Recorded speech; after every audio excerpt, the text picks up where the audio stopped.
Hello, welcome to Rise Up with Orion's podcast. Thank you so much for joining us today as we roll into the summer months. I know it's heating up here in Salt Lake as it is across the country. So I'm so excited that summer is here, but with summer also comes some different kind of struggles that we're going to be talking about today.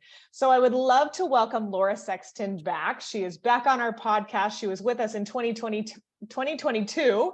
And I have invited her to come back and bring her financial knowledge to us. So as a quick introduction, Laura, I'm just going to touch the surface, so feel free to pop in after.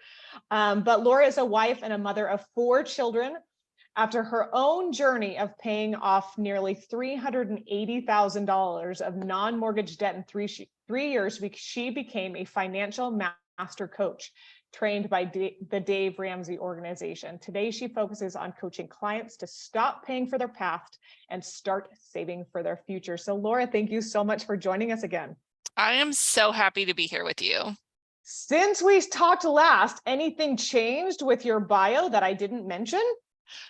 That I am now a podcaster, so that has changed. I have a podcast called Accelerate Your Legacy. People are if you want to jump over, most of them are about 15 minutes long, so they're super short.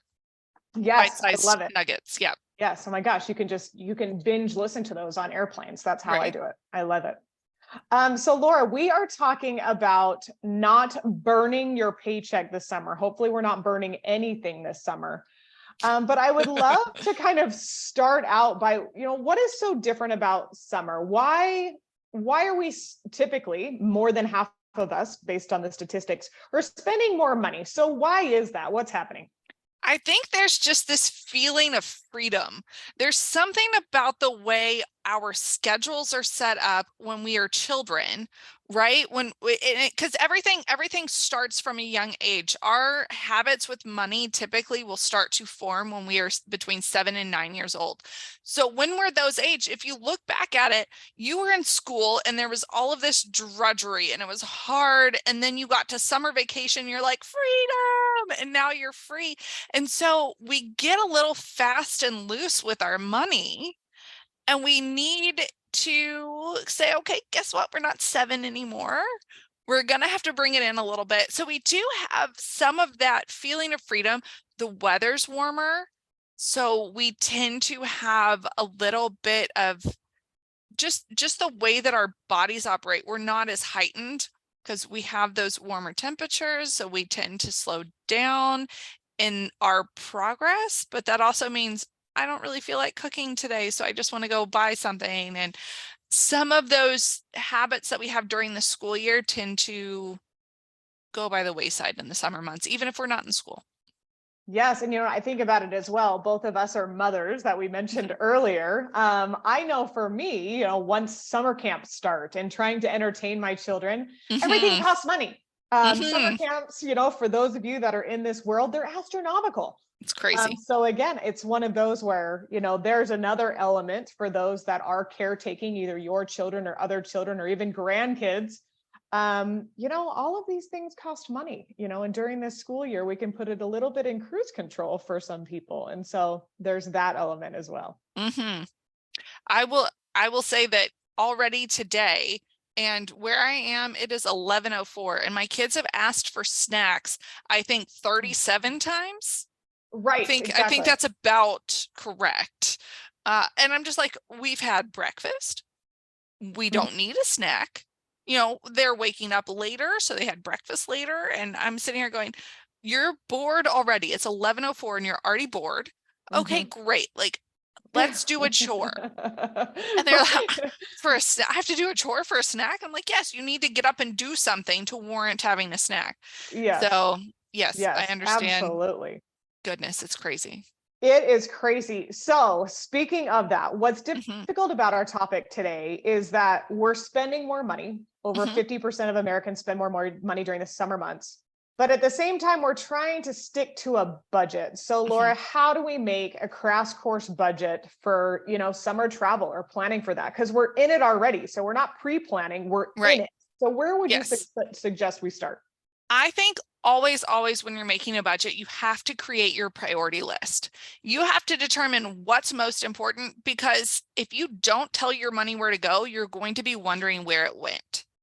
So great. We know that this summer, I actually have one client that I'm working with, and he came to me and he's like, I need help making my budget, but also I have these 4 trips planned this summer. I'm like, awesome.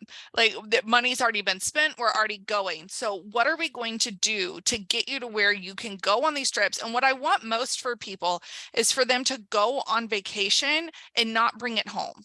Right? I want you to go on vacation and have the time of your life while you're there, and you're not bringing home the stress and the worry and the frustration. So what you have to do is you have to sit down and decide how much you're going to spend while you're there, while you're on your vacation, or while you're on your staycation. If you're home, what am I choosing to spend my money on? And it's that conscious effort, right? And sometimes it's hard, and sometimes I'm like, oh, I don't really want to do this. But if we just take a little bit of time and deal with the hard emotion now, it makes everything in our future easier. So what I do when I'm making a crash course for any type of budget, be going on vacation or my typical budget for the month, we start with a couple different categories. We start with the necessities, right? You have to eat. That's always going to be number one. And when we're making a regular budget, necessities are like lights and water or rent, things like that. So start with your necessities, and then you do your non-negotiables. And if you have those things covered, generally you can get to a couple of the wants and things below. But your necessities and your non-negotiables, if you have those covered, you can go and enjoy your trip to the full extent of your vacation life. Yes, absolutely. And I often think about as well when we're planning for summer travel, this is something that's really going through my head because we have a vacation coming up. I was like, but do I really need 3 new outfits for the beach? Do I really need new jewelry and makeup for, the beach? No, probably not. But again, we do overspend when the reality is, and I love where you're saying that, is just to scale back and figure out what the necessities are. Do I really need another new swimsuit? Well, and Probably. I think, to go along with that, I think that happens a lot where we live in a society where it gets very easy to just swipe a credit card and get whatever Swipe you and forget it. want. Absolutely. And you don't even think about the fact that that's real money that you have to pay later. When you're just using your credit card, it's monopoly money, because it's not real to you in the moment. And there are actual studies that show that people spend on average 12 to 18% more when they use plastic as opposed to when they use cash. Right. So if you were in a situation where you're on a tighter budget, and let's be honest, we all are right now, inflation has stopped rising as quickly, but we are still up 20% from this time last year. Like, Right. things are expensive right now, and we just have to realize that. So if we say, okay, here are my priorities, I'm going to spend the money, either spend it on paper first, so I know this is how much I can spend, or use cash, because you're going to, in that process, you're going to spend more intentionally, and you're going to spend less money because you're spending your money as opposed to spending somebody else's money, spending the bank's money. Because think about it, going back to this parent analogy, when you were a child and your mom gave you $20, you go and spend it on whatever you want, right? Like, Yes, I'm and it just was gonna go spend awesome. it, and it's gone in an hour and a half. Right. However, if you had to go out and mow lawns and take out the trash and do the work for that $20, you spend it a whole lot differently. And so that carries forward to adulthood. When I'm spending somebody else's money, the bank's money, my mom's money, whatever, I'm much more lax with it than when I have to work really hard for it and spend my own. Yeah. Laura, you and I talked about as well, and I know that I've fallen into this trap last night. When I realized that we're, having some family portraits taken and the boys don't have any shirts. And so what did I do? I scrolled my phone on Amazon and I saw some really cute shirts so that I could buy it for my kids. And I might've bought something for myself too. So you and I talked about this, easy access spending on our phones. Can you talk a little bit more about that for our community? I think it's so funny you say that. Yeah, Amazon makes the majority of its money between the hours of 8 and 9 p.m. because that's when your inhibitions have, they're a little bit looser, you're tired. That's when you make your worst money decisions, or when you're hungry, tired, lonely, or angry. That's when you make your worst decisions, impulse decisions ever. So between the hours of 8 and 9, yes, you're just going through your phone and it's super easy. And so what I have had to do for me, and what I suggest a lot of my clients do when they have spending issues, is we either take Amazon completely off of our phone. So we have to get up and go to the computer. There's an extra step involved. Or we're going to do another thing. We take our credit card or our debit card off of Amazon. Mm-hmm. Yeah. And what we are doing there is we're adding a little bit of friction. Even if you have your card number memorized, which I do, I wish I didn't. I wish I didn't. But even if you have your card number memorized, it takes a lot more to type in those 16 digits than it does to click the purchase button. And it's a one click, and Amazon knows this. The less friction, the easier it is for you to buy. The less friction. And that's why we say, when you have your own business, right, make it as easy for people as possible. Just one click. You don't want that when you were the consumer. Right. Because you don't take the time to decide, you just click. Yes. So I've taken Amazon completely off my phone, and my Amazon account, when I do get up and go to the computer, or I do pull it up on the phone, I have to go through the process of getting it on there. I have to type in my credit card number. I can't just click. It doesn't work that way. Yeah, that's a great suggestion. It makes you take that pause, which I think is so important. Same thing with the budget. It makes you take that pause before you, hop on an airplane, or, dare fill up your tank of gas before you take a road trip. Ouch is right. Yeah.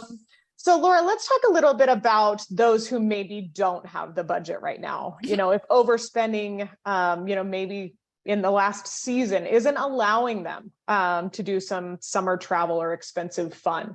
What do you suggest for maybe that part of our community that doesn't have extra, to go and jet set for the summer? I think there are great ways to enjoy your time that don't cost a lot of money. We were talking earlier about our kids getting their first library cards. The library is free entertainment. They have books, audiobooks, you can rent DVDs. They have every form of entertainment at your fingertips, and it's usually completely free. And if not, like $1 to rent a movie, right? It's going to be cheaper than your Amazon Prime subscription. Yes. So let's put that on the table if that's an option. Other fun things. I live close to the beach. I can drive to the beach and enjoy that. There are local parks near you that are probably open. No matter where you are, there's going to be some natural resource that you can get into. And let's be honest, it's summertime. The weather is warming up. Now is the time to get outside, get some vitamin D. And here's what being outside is going to do. The vitamin D comes into your system and it makes you more rational. Vitamin D makes you healthier, like on an all-around level. It helps your body and your mind come together and brightens your mood. Like, who doesn't want that? Yeah. Being out in nature. You are more of an expert in this, so you can correct me if I'm wrong. But I have been reading articles lately that say that just being outside kicks our brain chemicals up, and it helps with the endorphins. Getting outside, going on a walk, like endorphins make you happy. Yes. Like let's get out and move our bodies. So there are great resources in your grasp. It might take a little bit of internet sleuthing if it's not something that you're already thinking about. Also, summertime's a great time to be creative. Are you missing that piece of your life? A lot of us are in an office for long periods of time, and we don't get the opportunities to be creative. And so for me and my kids, like we went out on a nature walk, and my oldest is 6. So in case anybody's wondering, I have a 6, 4, 2, and new. Like, we are busy in this house. So we went out on a nature walk and we picked up flowers, and then we came home and we used crayons to color the flowers. One, for our kids, that was hours of fun, is what that was. Sure. But two, it gives me a chance to appreciate the things that are around me. It gives my kids a chance to learn about nature. And it gave us a chance to color together, which may not seem like, this is an adult activity, but it really is, because you're getting your fine motor skills in, your brain is working, and that little spark of creativity, we are all meant to be creative in some way. That little spark of creativity just really lightened things up. And then my brain's working and I was so invigorated. And I just think it's so interesting the way that our brains can like pop on. And I didn't spend any money for that. Yeah. I didn't spend $1 for that. Yeah. And Laura, we had a question come in as well, for those that have, grown adult children as well. I think, teens are often very expensive, but us adult children, you and I are one of them. Yes. We're really expensive too. And something that we've really enjoyed, not only with my kids, but also my adult family, is the joy of board games, and talk about that creative aspect of it as well. So many of us have board games around. I know my mom kept board games from when we were kids.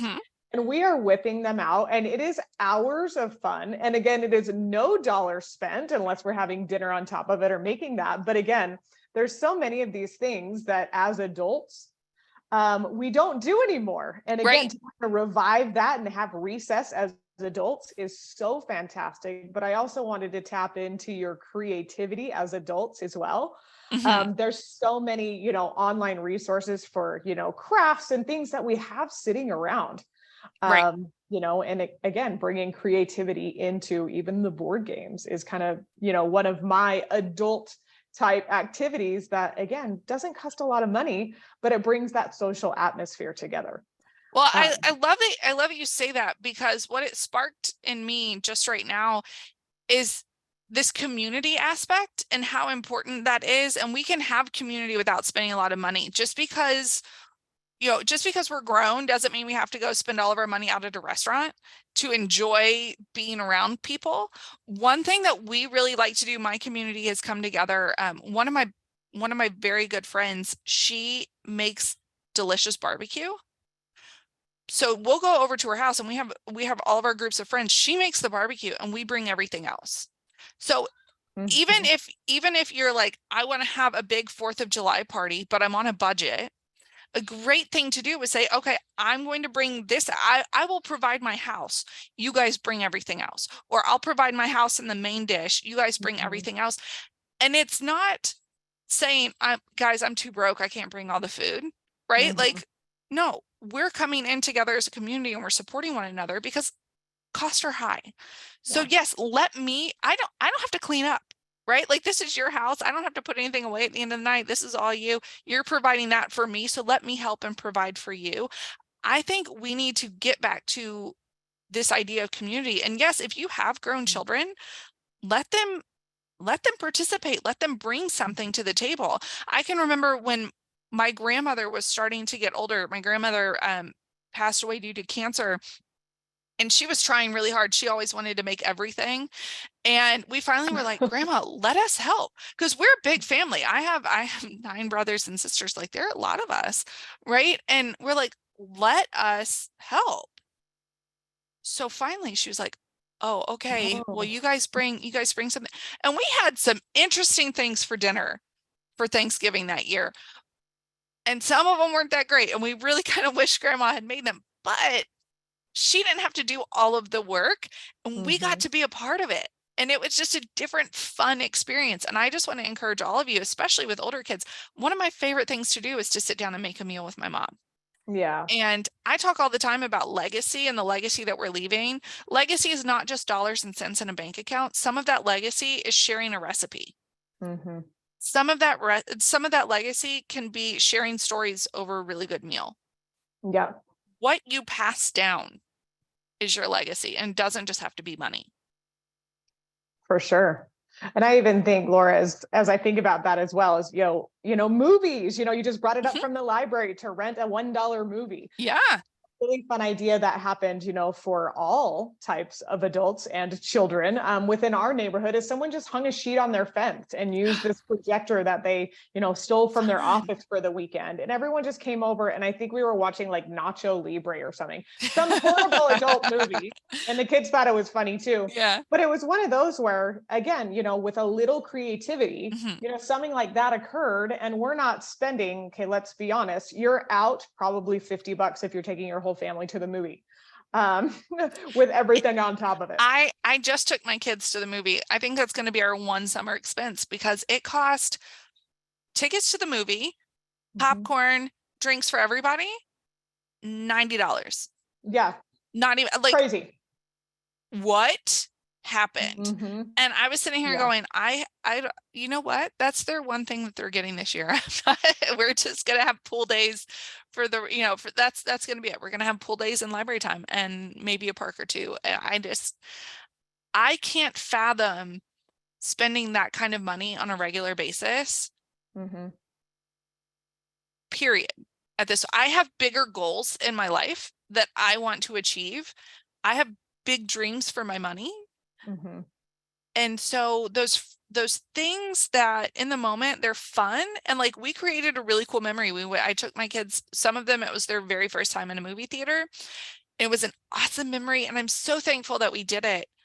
But if I did that regularly, I'd be stealing from something else in my future, and I'm just Yeah. not willing to do that. Yeah, for sure. Laura, you mentioned the library. Do you have other examples of places that people can look for some free opportunities? I'll throw one out there is, Sure. most states and most cities, if you go onto their government website, they'll have, kind of walking tour ideas or historical tour ideas for your city or your state. So that's one that we've done. We actually did it at our state capitol, and it was kind of a scavenger That's hunt. Can you cool. find all these different things? And again, completely free, but again, it takes that effort to take a look at, some of the government or state websites to find those things. So what other free opportunities or free places to look do you know of? I'm actually going to, before I get into some of those things, you just sparked a really cool idea for me, and so I'm going to share it. But I think now would be a really great time to be a tourist in your hometown. Mm-hmm. So go find those hidden gems that you didn't realize were in your town. Walk Mm-hmm. around, maybe there's a park you haven't been to, or maybe there's a local, hole in the wall restaurant that you had no idea was there, and it's going to be your new favorite place. I think that would be an absolutely excellent thing to try out this summer, because why not? Why not? Mm-hmm. I think there's a registry of national parks that is much bigger than just Mount Rushmore and the Grand Canyon and Yosemite, right? That's what we think of when we think national parks, but there are so many available. And I think that could be really fun for people to go and dive into.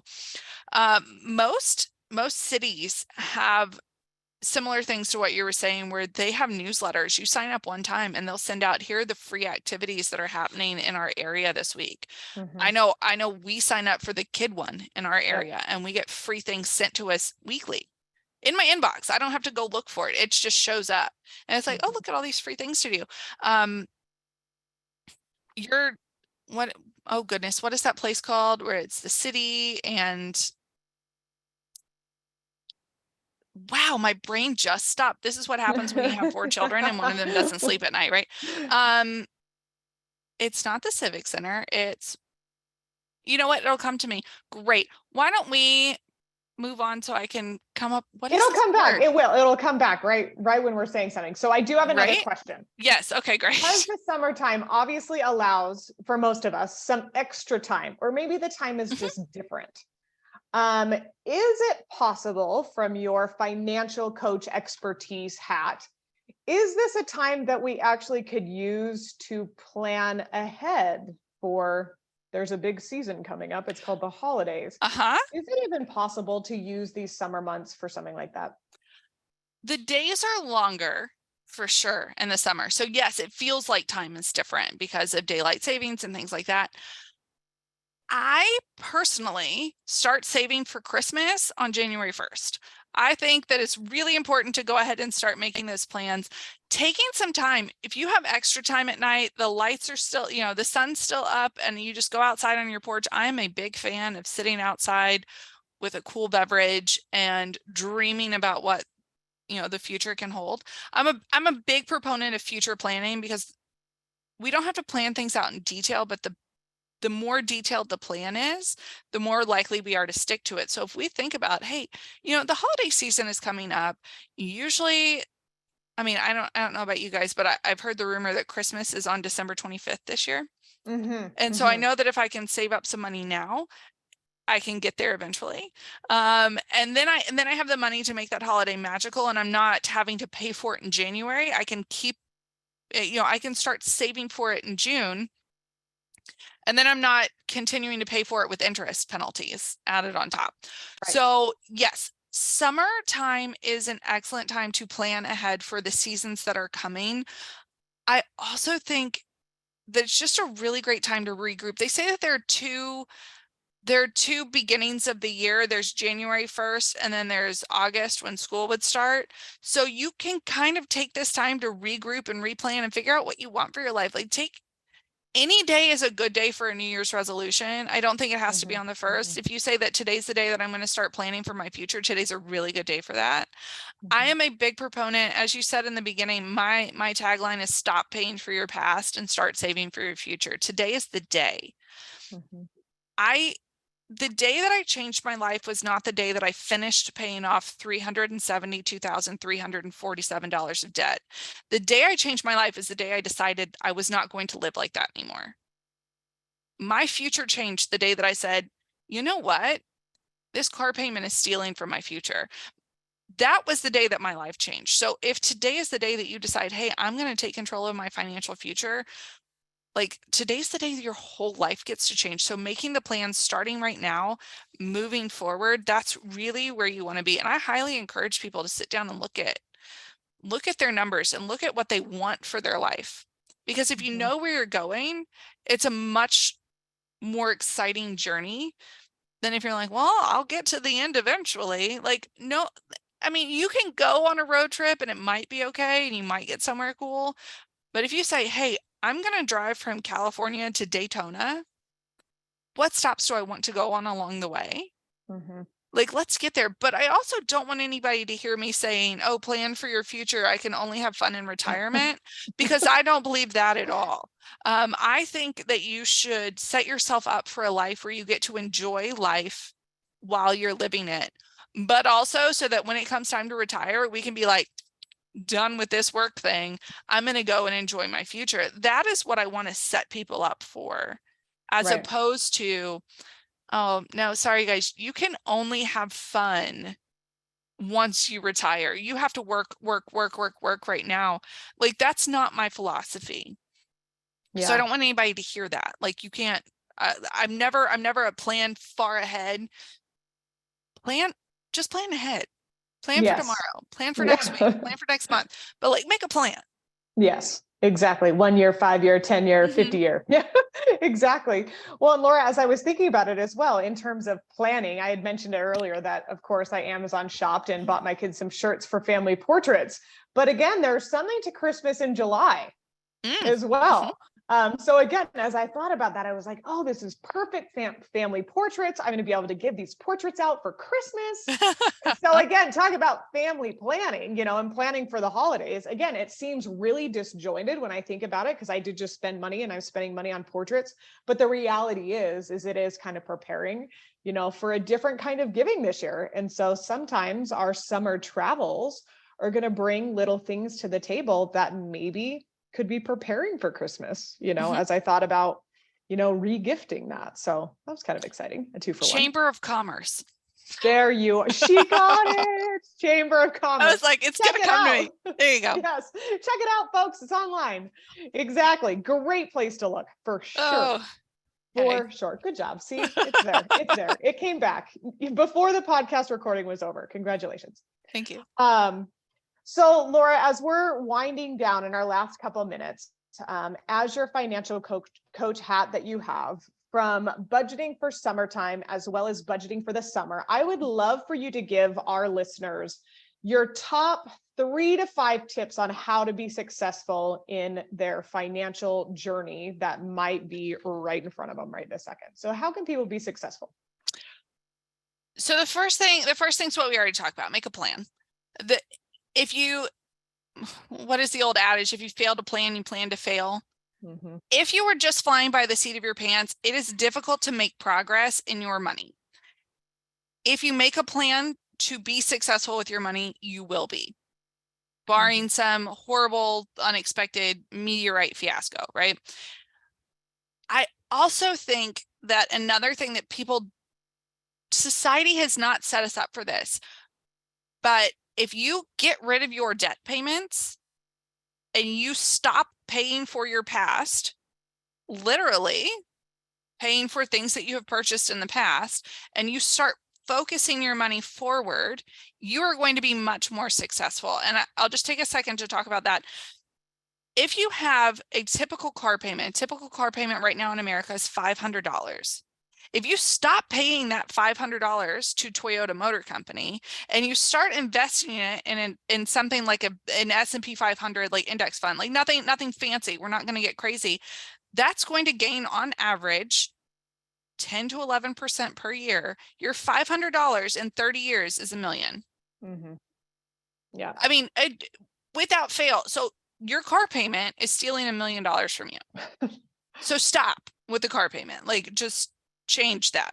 And people can say that's really easy for me to say because I've already done it, but I literally did it. I took all of my credit cards, got rid of them, my car payment, got rid of them, my student loans, and all of my money now is focused on my future as opposed to my past.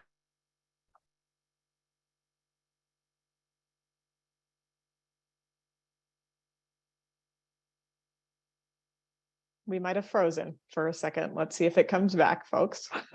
Please hold. We might have lost our presenter. She is frozen. She was giving us such great information as well.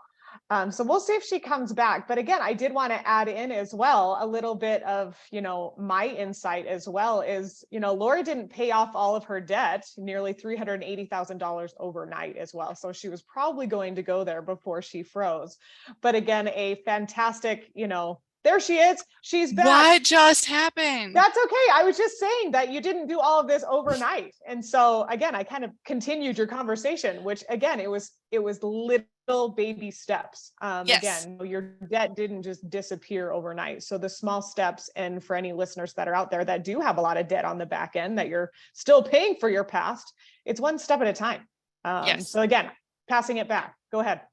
Oh, no, I was really getting passionate, and then all of a sudden it just went like, boom, and I was like, what happened? Yeah. So I had a really great point, and now I feel so like I have cheated everyone out of it because it has flitted out of my head. But when it comes, I'm just going to end with this. When it comes to your money, I remember what it was. Taking control of your money will cause you to reduce stress in other aspects of your life. Money is one of the leading causes of postpartum anxiety.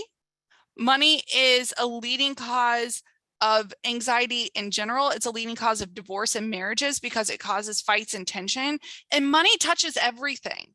You can't come to me with something and be like, well, this is completely like money didn't touch this at all. Like, that's not how society works. So taking control of your money will reduce stress, which will lower your blood pressure. It's going to cause you less chance of heart attack. Like, there is a reason why money is so incredibly vital. And if you make a plan for your money, you're going to reduce that stress. You're going to increase prosperity, not only for you, but for future generations. You're going to have more fun. And so I just encourage you, money can be a very difficult topic. Sometimes we don't want to have that conversation, but we have to. Yeah. If you want to have a prosperous future. Absolutely. No, and I love kind of that analogy that you just made, because you and I have had in-depth conversations Yes. about the whole wellness continuum, and financial is a huge part of it. And you're exactly right. You know, without some sort of financial stability, all of those other bricks are going to fall. So we've talked about the brick analogy. I believe we talked about it last month, you know, where you have to move one brick at a time. Right. And the same thing happens with our finances as well. So, Laura, tell people how they can get hold of you for more information, for future questions that they may have. Where can we find you? So the easiest place most people find me, I'm on Instagram at Accelerate Your Legacy. You can also type in Laura Sexton. I tend to pop up. My website is accelerateyourlegacy.com. You can go there. I have a lot of free resources there. You can find my podcast there. I am absolutely open to answer any questions. You can book a call with me there. My first call with me is completely complimentary. I want to help you gain clarity on your finances, so you can find me there. And yeah, my podcast, Accelerate Your Legacy. I'm on all of the podcast listening platforms. Look at all those free summer resources that you just gave us right there at the end. Free podcasting, free 30-minute phone call, or however long it is. So I love it. So Laura, thank you so much for joining us again. I'm sure I will pull on your ear again in the future, but I love your expertise. I'm always here. And for those listeners who are, you know, regular listeners to the Rise Up with Orion podcast, we hope that you will circle back next month as well. We've got some great content coming up, from sound baths and sound healing coming up, as well as sleep, and then resiliency tools. So there's a lot to look forward to throughout the summer and fall. So we hope each month you'll circle back and be a listener, and share it with other people if you find the content beneficial. So Laura, thank you so much. You're wonderful as always. And we hope all of our listeners have a great day. Thank you so much.